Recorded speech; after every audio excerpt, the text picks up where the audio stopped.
I will receive Mr. George Smoot. Welcome.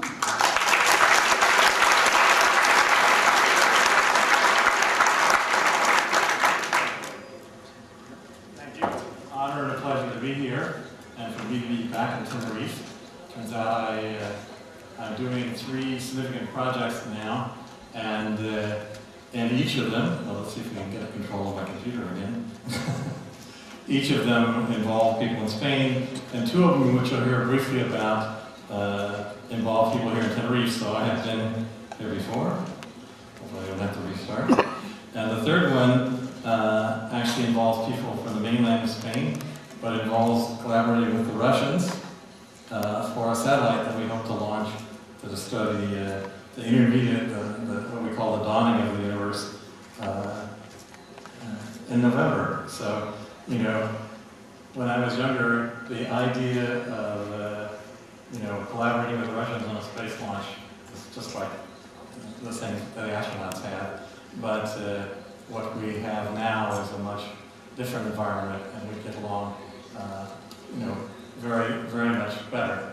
All right, so let me, if I can get started, get in on my topic, which was to talk about sort of a message from the beginning of the universe. This is the kind of thing that usually gets me into religious trouble. It's like seeing the face of God or something like that. However, what I'm going to talk about is how we've learned a lot about the way the universe is, and we've learned it from light. That is, the light that comes to us from the beginning of time, from a little later in time, and from more close to us, are telling us a lot about the nature of the universe and about the factors, but it's no surprise you'll see that the Spanish are involved in this, because you'll see we're in a phase of exploration of the universe the way the great navigators were, from Portugal and Spain, were in the 1500s in exploring the Earth. But now we're exploring the whole universe. Okay, so something just to get you to know that I'm paying attention here. This is a cosmic scene investigation. We've happened upon the universe, and we're trying to figure out what happened. So it's like coming to the crime scene and investigating to figure out what's going on. So there's a hidden fingerprint in there that if you can, undo it, you would be able to understand exactly what happened. You all know from watching the TV show that just by analyzing a few things and doing some computer simulations, they can recreate the entire crime and figure out who did what. Well, that's what we're trying to do. And let me remind you, when I say that we're trying to recreate the scene, it's not just what's in this room, all the materials in this room, but it's the whole universe that we're trying to recreate. And one of the great things that you heard a little discussion about is the Hubble Ultra Deep Field. When I was young, we had pictures of individual galaxies or a couple of clusters. Now we have pictures like this, where you can see, in this particular picture, doesn't quite fill the screen, there are more than 2,000 galaxies. And essentially, everything you see in this picture, there's 4 objects that are stars, and everything else are galaxies. And you can see the galaxies are different colors, and you can see some are bigger and some are different, and they're smaller and they're regular shape. You see ellipticals, you see spirals, you see all this kind of stuff. Just from this picture alone, you can realize somebody made a universe that had a lot of galaxies in it. And you heard there's 100 billion. Why do you need 100 billion when it's obviously enough just to have a solar system, right? That's enough for life. Why do you need, 400 billion stars and 100 billion galaxies to do that? So that's one of the things you have to explain in terms of what's going on. But also you can see, if you just do a little interpretation, there's an evolution going on here. The galaxies that are smaller and therefore presumably further away have more irregular shapes. And the surprising thing is, because we know the universe is expanding, they're actually whiter and bluer, which means they're hotter. And they're much hotter because they should be shifting to the red, and yet their temperature is actually hotter than the temperature of the nearby galaxies, the yellow ones we're seeing here. So just from this picture, we realize it's not going to be a simple tale, but it turns out it's a lot simpler than trying to understand life. So we got a break here. Okay. So we have one primary tool. I'm not going to spend this talk talking about what some of our other tools are in order to do this, but our primary tool is that light, though it travels very fast, the universe is very big, and the fact that the speed of light is finite means that when we look out to a great distance, say if we look out to the sun, we're seeing the light that comes from the sun takes 8 minutes to get here. So if I make an image of the sun right now, it's what happened 8 minutes ago. If I go to Jupiter, it's 40 minutes ago. That was a problem in early navigation, was to see the moons of Jupiter adjust for that light travel time. But if you look at a typical set of stars around us, they're more than 10 years old. But if you look to the galactic center, you're talking many thousands of years, Andromeda 2 million years. If you have a picture of the Earth 2 million years ago, it doesn't look quite like the Earth today, in the sense there's no Great Wall and no cities and no anything else. There's no sign of mankind because we don't think man even showed up till then. But the issue here is, if you're looking at light that comes to you as an observer, you can kind of think of yourself in the center of a set of nested spheres, each one of which is a given distance away, but it's also a given distance back in time. So that if you are able to reconstruct what's going on in every sphere, you can reconstruct sort of the time history of the universe from the very beginning to the end. So in this picture, we have a strange thing. The beginning of the universe is a sphere that's the greatest distance away from us, and the present is a sphere that's closest to us. The stuff that's between us and the moon, anything within the center. So here's the sort of artist concept that begins to explain that first picture. We're on a spiral galaxy. My pointer, I guess you can figure the spiral galaxy in the middle. We're partway out on one of the spiral arms, and we have this set of concentric spheres around us. And if we look nearby, we see what we recognize are fairly developed and modern galaxies. So you see these spiral galaxies and elliptical galaxies and so forth. And if you look further out, you start seeing irregular galaxies. These are galaxies that haven't had time to evolve, haven't merged with other galaxies, haven't gotten either into the elliptical or the spherical shape in any full way. And so this thing isn't quite accurate, but this is the whole, concept of the cosmic spheres of time, where the beginning of time is way here on the outside, and the present is right here where we are, right at the moment in Tenerife. And around us are billions of galaxies. Can't draw them all, but so imagine there's a billion there, 100 million, right? And the ones that are near to us, they're the sort of evolved galaxies that, like the one we live in. And the ones that are further away, they're the irregular, what used to be thought of as irregular galaxies, but we know they're the sort of forming galaxies. And so by studying this, if we can map out this whole volume, we can map out not only have a map so that when you're in your lunar rover, you know where to drive, but you can see the whole history of the universe stretching out in front of us. So that's our goal. And so I wanted to break this presentation for a second and show you two movies. I added one because Jill is here. I don't know if I can get my attention here. One Jill inspired me to show. And this is a movie that was debuted in 1997. Some of you guys will recognize this. Let me see if I can find the sound. Well, I can't find the sound here. But this was Contact, and Jodie Foster is, making her trip out to meet the aliens. So that white light is Jodie Foster, not the sun. I lost the cord. I put this on the phone. I'm sorry, guys. This one. Not all. That was not as successful. Well, the only reason I wanted to have the sound was, let's see if I can get it started again. See, this is Contact. The sound is terrible, but what it's representing is the sound of radio waves coming out. So we're going by Mars and the asteroids. If you listen carefully, you hear the moon landing. And you hear Kennedy's assassination and so forth. All right, well, let me kill the sound on this. Right? But what you're doing is you're going by all the planets. So this is really cool, because astronauts know all the planets line up perfectly for your trip out. So you get to go by Saturn. So why did they do that? Well, this is something's high production value. You wanted to impress the people. And what did we have data for in 1997? That seems like ancient times.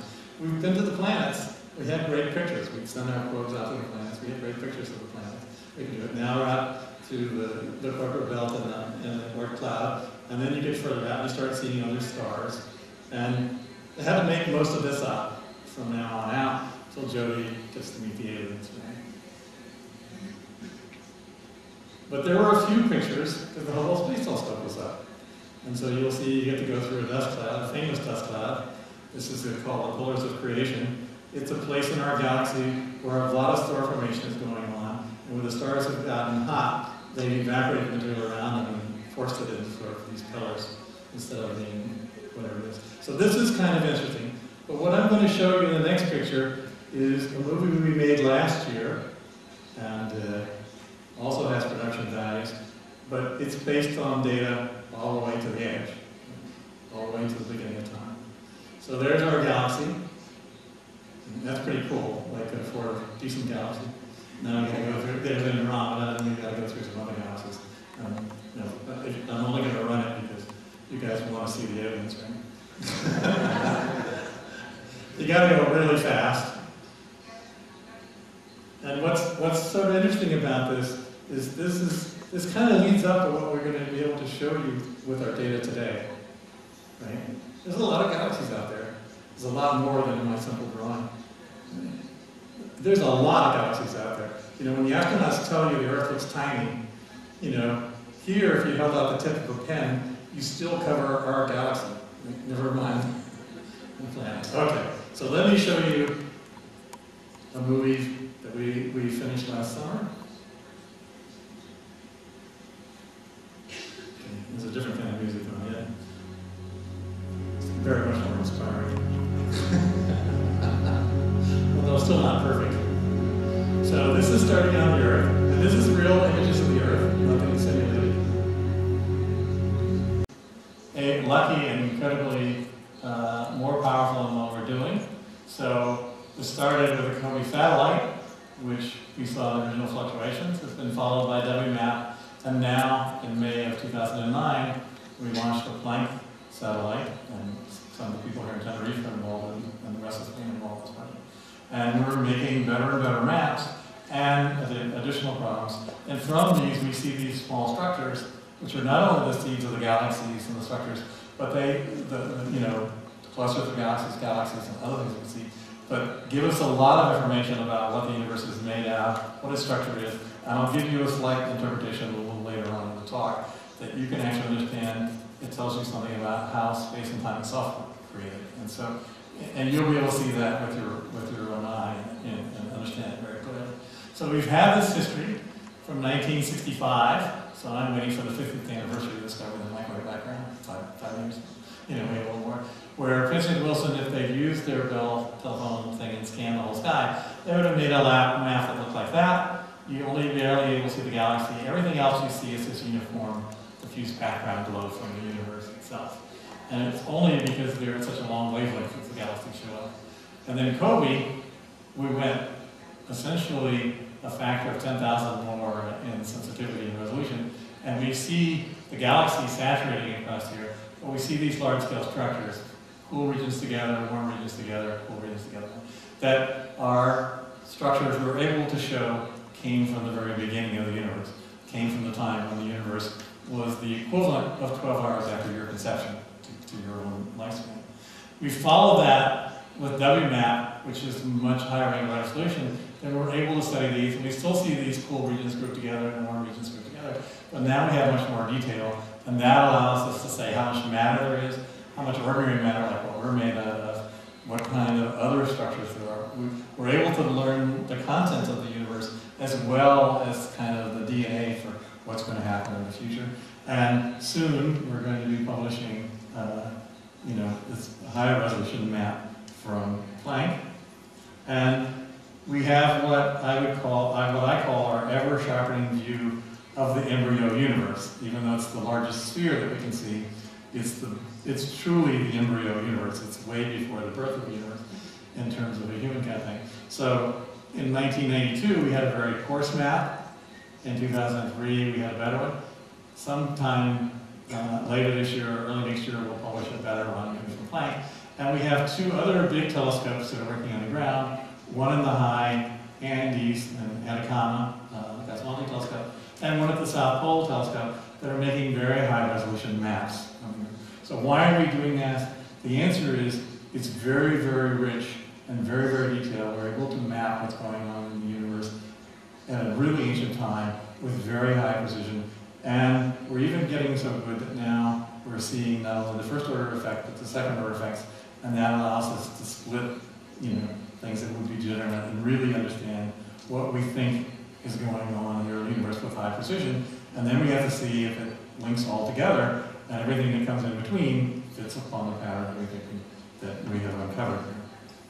And so we have a brief story. So instead of concentric spheres, I give you the waste can version. So if I'm going to show time, I have to suppress one of the space dimensions. So the sphere that exists at the present time is this sphere here. But if you follow the sphere back in time, we think there was a time when everything we can see in the universe was in a region that's smaller than an atom, where quantum mechanics is extremely important. And those quantum mechanical fluctuations eventually get to be galaxies and clusters of galaxies and everything else. So it's a really cool story. You make a small error at the beginning and it turns into a beautiful galaxy. It's kind of nice. But we go through this period when the universe becomes transparent and the radiation is free to come. We map that precisely. We go through a dark ages until we get the first set of stars and galaxies forming. And they evolve over time, so eventually you get to the point where we can make our solar system. But we find some strange things happen. We think the universe is accelerating its rate of expansion early, then it has to slow down for structure to form, and then about 5 billion years ago, the universe began to accelerate its rate of expansion again. So we have all these extra ingredients, but there's still a lot less than the ingredients in one cell. So we count ourselves lucky. So, that's why we spent a huge amount of time and effort and a fairly substantial amount of money, right? We're talking 3 satellites, right? It's not a trivial amount of money to really map the beginning of the universe with incredibly high precision. And 400,000 years, or 380,000 years, to be a little more precise, seems like a long time, but remember we're talking 13 billion years. So if you do the ratio of ages, that's the 12 or 24 hours, depending on whether you're 50 or 100. So what else have we done? Well, we started a project to map the galaxies. And the first one of those was the Sloan Digital Sky Survey. And here's a map of 1 million galaxies. It has this funny fan shape. Well, our own galaxy blocks out some of the measurements, but the other is you just point your telescope at the sky and you take a picture. The Earth rotates, you take another picture. You get this fan across the sky, and then you plot where the galaxies are in angle, and you have to estimate their distance. And then you do that for another plane, and you get another fan. And so I'm going to show you a rotating version so you can see where we've looked. And you'll see something amazing. Every little spot on there is a galaxy, right? But the galaxies are not distributed randomly. They have a very complicated pattern. And there's one thing that everybody is always intrigued with, besides the voids and the photons. This thing, this structure here, got the name of the Great Wall. Looks like a big string of galaxies, maybe a million galaxies, because in fact we know with samples, other places, that it actually extends over a larger region than just a string. It's a Great Wall. So now the question is, who would build a Great Wall of galaxies? I mean, that's an engineering job, right? That's going to take a lot of Chinese or somebody to do that, right? And the answer is, we think the universe was all set to do that right from the beginning. Okay, so here's the 2-degree field of view, which was competing one. It's the European version, mostly Europeans. And we get to fly through roughly 1 million galaxies, I think 800,000 galaxies. And you will notice sometimes there's colors, there's shapes, because we're making a catalog, right? And this catalog's got 1 million galaxies, and it's got pictures of each of these galaxies. We know it's spectral type and all this kind of stuff. Now we're going to go outside so we can look back, right? On what we see. You'll notice you get to see you got more information. You've got this hypercube of information, not only 3 space, but you've got information about each of the individual things. And there's actually, as part of this project, like there's SETI at home, there's a thing called Galaxy Zoo, where people can download images of galaxies and then, onto their own personal computers, and then scan and write their comments back. Right? And they did a big survey to see if galaxies were all more rotating left than right. And the answer is they are, because people have biases. Because you can give them mirror images of the galaxy, they still find them the same thing. But, so that's, you know, the pictures I'm showing you come from these two surveys, but in fact, we're doing more. So one of the projects that I'm collaborating with on the Spanish and pushing very far is a thing called Big Boss, which is the big version of the Barometric Acoustic Oscillation Spectrographic Survey. It's a big sky survey with all the spectrographs over. And we just got approval to use a 4-meter telescope to do this. But why would we do this? Well, the answer is the stuff that I showed you the picture of, that's this part, right? This little part in orange. That's all that million galaxies. We, as of last fall, had been doing the BOSS survey, or Sloan 3. Right, this is the tortoise that's holding up the universe, in case you were wondering. I tried to put it in Spanish, but I'm not sure I got it right. And, but we already started the Sloan 3, the BOSS survey, and it is as of last fall, we had doubled the number of galaxies, and by this fall, we should have another million galaxies, and by approximately 2015, we should have 5 million galaxies surveyed. Well, 5 million galaxies is pretty good, right? But it's 5 million out of 100 billion, so maybe we should do some more. So I've been pushing my colleagues that we should keep going, and of course they're all eager to do that, right? And we're only arguing about how many. I want 15 million galaxies. They say, let's do 20, and let's do a million quasars. Right? So you'll see, well, when I show you this, all these little fingers sticking out here are the factors of quasar at the end.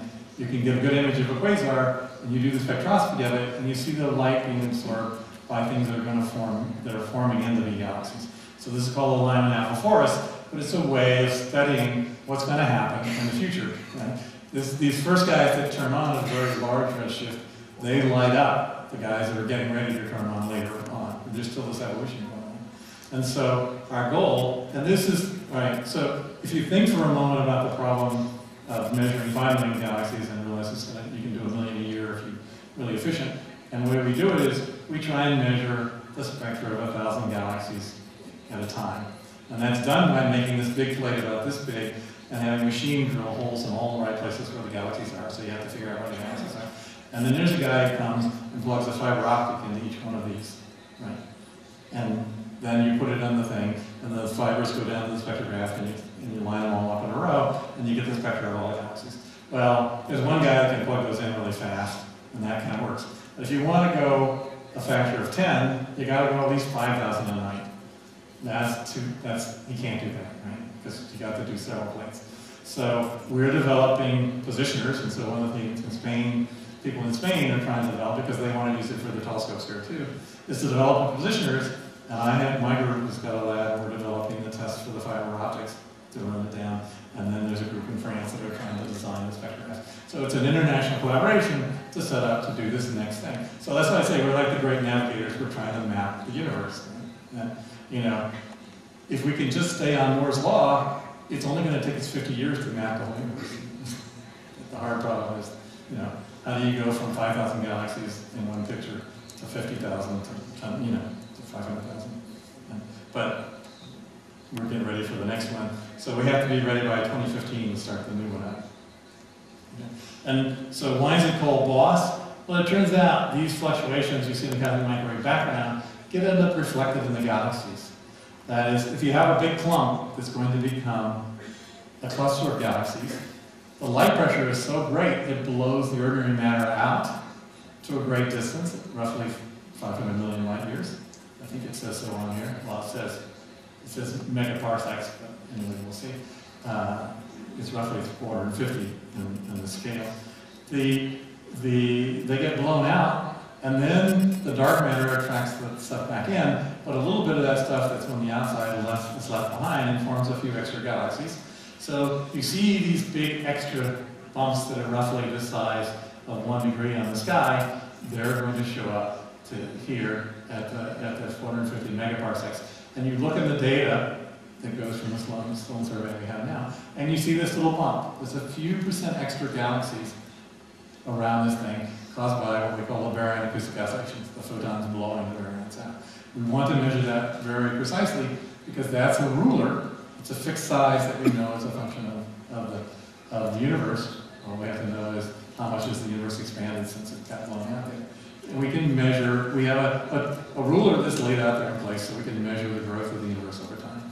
And so we can measure both how the universe is changing as a function of time, how quickly it's growing as a function of time. We can also measure how quickly galaxies and clusters of galaxies are forming as a function of time. And those two allow us to distinguish between what we call the dark energy and some kind of modified gravity and so on. So there's extra science to be done. And so that's why it's got the name BOSS. It's not that, we're sold out to Hugo. It's, something else. And so when we have these fluctuations, then we let gravity take place. We saw this before, but not rotating. You take these tiny fluctuations we see in the microwave background, and you let gravity work for some number of billions of years, and you start forming structures that look like this. And you'll notice they don't just sort of appear at random, they're long filaments. Let me start it again. Well, I have too many things open on my computer. Yes, and I went the other way. There we go. So you see, first you form little hot spots, and then you see the hot spots link up. It's not that the links weren't already there, it just takes a while for them to develop and for them to collapse and to form this kind of a web. Right? So this is the kind of the cosmic web. And this is simple gravity, so this is just what the dark matter does. The dark matter does that. Now, you can do bigger simulations and see what the distribution of matter versus dark matter looks like over time. So in these pictures, the dark matter is going to be white, and the ordinary matter is going to be yellow, like stars. Most stars are yellow. Most stars are like the sun, or slightly smaller than the sun, and kind of yellow in color. And what we're going to see, we're going to zoom in on what we think the universe looks like today. On the large scale, it'll look very uniform. Well, when you zoom in, it's going to look like a biological system. There's going to be filaments, and when they intersect, you get a cluster of galaxies or a large cluster of galaxies. So this is a 10 billion particle simulation. This is 3 billion light years. And you see it's uniform on the average, but there's a lot of structure in here. And Jack will tell you this looks like a biological system. It looks like a brain or something. Right? But you see the voids, and you see the filaments. What's happened is gravity has sharpened up what was otherwise a pretty uniform distribution. Gravity has made a lot of sharp edges, but when you have a lot of filaments come together, you get a large cluster of galaxies. So not only are we not the center of the solar system or the center of the galaxy, we're not even in a big cluster of galaxies. We're in a little dinky cluster of galaxies. So if we lived in a big one, it would be like that. No matter where you looked, you'd be seeing galaxies in the sky. Right? And eventually, as we get a little closer, you'll see two little things that are pretty close together, like these two. That's about how far we and Andromeda are apart. But if we lived in the center here, it would be like living downtown. Right? It's just a different kind of thing. So I like to zoom out on this simulation. So it's good to be a physicist or God, at least if you're, a simulator or God, because you can see the big picture. On the other hand, if you're inside, so Volker's finger, next Frank, did this. If you're inside, now you see the white, the halos, or the dark matter halos, and in the center, the stars, or the ordinary matter is able to dissipate and collapse to form stars. And so you will see there are these halos of white, and then there's a cluster of the stars in the center. The thing we think of as the visible galaxy. But in fact, a galaxy is much bigger than what we see. It's sort of puffed up. But when you're inside, it's hard to figure out where you are. Right? You need to actually make the maps and look at it with a big perspective. Right? When you've seen enough of this, it takes me too long. So now we can do big time simulations. So here's that same cosmic web where you're looking out, you're looking back in time. So you're looking back in billions of years. Right? Back in the early universe, it was quite warm and quite uniform, and all kinds of stuff was going on. But slowly, structure begins to form, and that structure gets to be more and more, spectacular. And even though there's a little trick here, because the universe is expanding, and so you have to allow for the fact that is expanding. But for this picture, it's not necessary. So I show you the picture where it doesn't have a little label on it, so you can see how smooth it was, and then how sort of spots form, and then how they're linked up, and then how they get sharper and sharper. You get sharper and sharper edges. And that's the nonlinearity of gravity causing the tiny structures to eventually, link together and all add together in phase. Okay, so I wanted to show you a different kind of picture. So here's the data from the COBE satellite, from lines from the COBE satellite, smooth a little bit after subtracting a model of the galaxy, smooth so you can see the big features. And if it flipped over and you'd done the same thing, you'd have been about as good as the great navigators. You would have found all the continents. Right? You can do the count. Australia barely makes it, right? You know, Tenerife doesn't make it. But then again, Italy doesn't either. Right? Spain is barely a nubbin, right? But you still count them, right? And you only got one extra, Greenland, right? That's what you end up seeing here. Now this is a height map. It should have been a temperature map to make this. But the difference between here and here is not so noticeable. It does look a little different, but you know they could be similar. But now look at what we're getting with every map in Planck. You're seeing a map that looks like this, and it's the same resolution. Look at the map of the Earth. There's no question those two are different, right? You see these long linear features, the edges of the continents, the Mid-Atlantic Ridge, these various ridges in the Atlantic and the Pacific and the South Pacific, South Indian Oceans. There are features on the Earth that are long linear features. That tells you that there's a mixing of the modes, that is, phases are lined up from all different things. You can't get a nice long linear step unless you have nonlinear processes going on. The formation of the surface of the Earth, the formation of continents, that's a nonlinear process. But if you look here, where you see the images of the curvature of space and time, you see no feature like that. If you see it, your eye is trying to impose it on you. If you look carefully, you see hot and cold spots, but just because the cold spots are together, the correlation of the colds and the hot spots is, as far as we can tell statistically, insignificant. That is to a part in 10 to the fourth. That means the structure, the mechanism that made space and time, created space and time because the universe is expanding, you're creating space and you're creating time as it expands.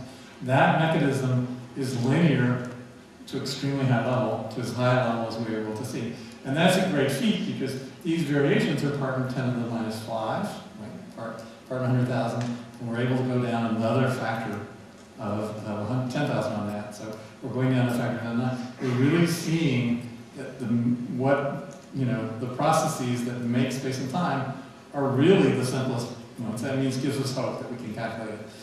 It's the exact opposite of life. The closer we get in, the simpler the system is. And so, when we're looking for these signals from time, we're seeing them through the light, but now we're seeing actual things that happen in a tiny fraction of a second at the beginning of the universe, when we were going through inflation or whatever made the large stage that the universe is today. So let me show you the pictures without the high production values. So this is based on primarily the data from the Hipparchus satellite. So this is the location of the nearest 500 million stars, and we're zooming away. Garrick will have to tell me if I'm running over time. So now I'm just showing you pretty pictures. Right? So 500 million stars is a lot of stars, right? I mean, that's a lot of computer power. But then you realize you've got to go French Impressionist painting because there's 400 million stars in the galaxies. So you're only at 1/10% of all the stars in the galaxy. So we got some more mapping to do. Right? So you have to say, well, this is the Milky Way and it's kind of blurry because we don't have all the pictures. Right? But we got a nicer picture of Andromeda. So we can see now, whoops. Now this is the, clerical error. I was going to show you that galaxy survey. But this is our little group of galaxies.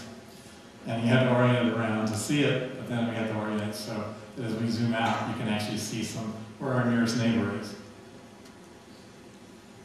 I mean, we're pretty much alone. Right? Our galaxy, you can cover with your thumb, right? And now you can see some more galaxies. Right?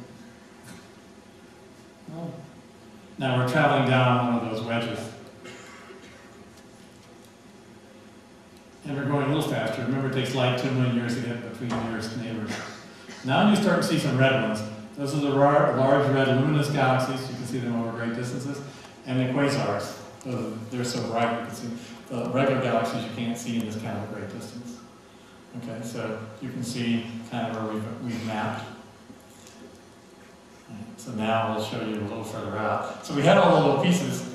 You know, the movie I showed you before was putting the pieces together and actually having somebody spend enough money, you know, raise enough money, spend enough money to actually make the quality of the pictures very good. So the white is the regular galaxies, and then you start seeing the large red luminous galaxies and the quasars, and there you see the beginning of time. And now I can show you the rotational version. And you realize we want to go up a factor of 10 to 50 more than this, right, in our mapping, and we will have actually begun to map out the smooth contraction of the law. Of course, you have to think about what kind of a scale you use from the beginning to here, right? It's distances of times and what. So this is sort of our program in cosmology, is to map out the whole thing and see if we understand it, and then work out so we can do simulations to make sure that we have the whole thing, that this is really the right picture, and then we can calculate every step along the way and compare it to what we've got and see what we have. Okay, so that's what I have to say.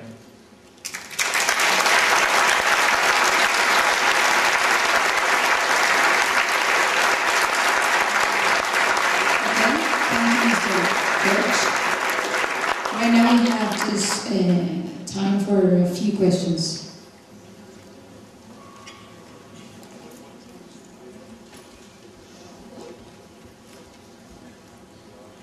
There are no questions. You just have to be quizzed in. You know, I tell my students if there are no questions, I give them a quiz. Quick question. Well, two quick questions. First one, just my name's Glenn Smith. Sorry. Glenn Smith. I work for a company called Skyscan. We build planetariums today, and I just wanted to tell everybody, if you haven't been to one in the past 10 years, you should go back and visit, because we display all this now in the hemisphere up to 35 million pixels in 3D stereo, if you want that.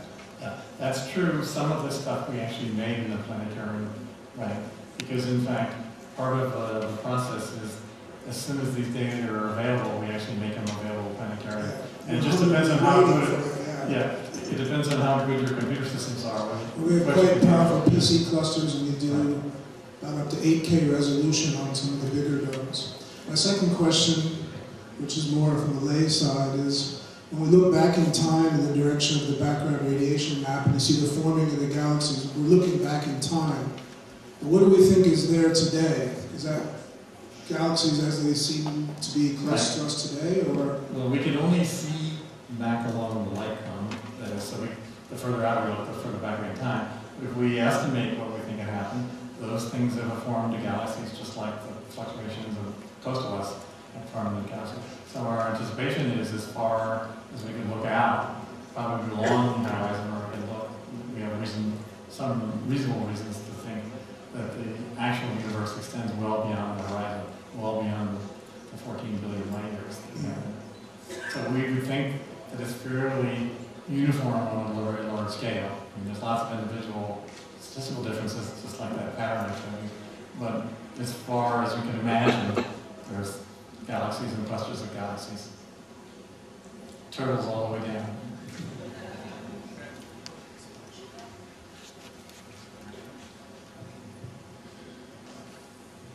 Brian May, you've kind of answered my question. My question was going to be, this is what we've seen, all these pictures are of the observable universe, is that right? The observable part of the universe? Yes. How much more is there? Well, it depends on how strongly prejudiced you are. If you make relatively simple assumptions, you can see that the curvature over our whole horizon is less than a part in 100. So it's very sort of surprising that we should be, you know, here in this flat land, and then there's dragons and the edge of the universe, right? So if you actually figure out, well, how far should it go before it gets unreasonable, you know, unless you think we're exactly in the center of the universe, then it's at least 100 times what we can see. But if you actually sort of make simple models of inflation and so forth, you often find that the e-foldings and so forth you get are very, very large, so that, you know, we're not a seed in a watermelon. It's, you know, it's, you could cover us with our thumb, you know, our whole visible universe with your thumb, if you got out far enough. Right? And so it's interesting and humbling, but, you know. But actually, part of my message is, look how impressive it is that as human beings, we're able to map out so much of the universe from just here, right? This place in space, and basically this place in time. I mean, we might think this has taken us 50 years, but that's nothing. Right? Bueno, señoras y señores, con todos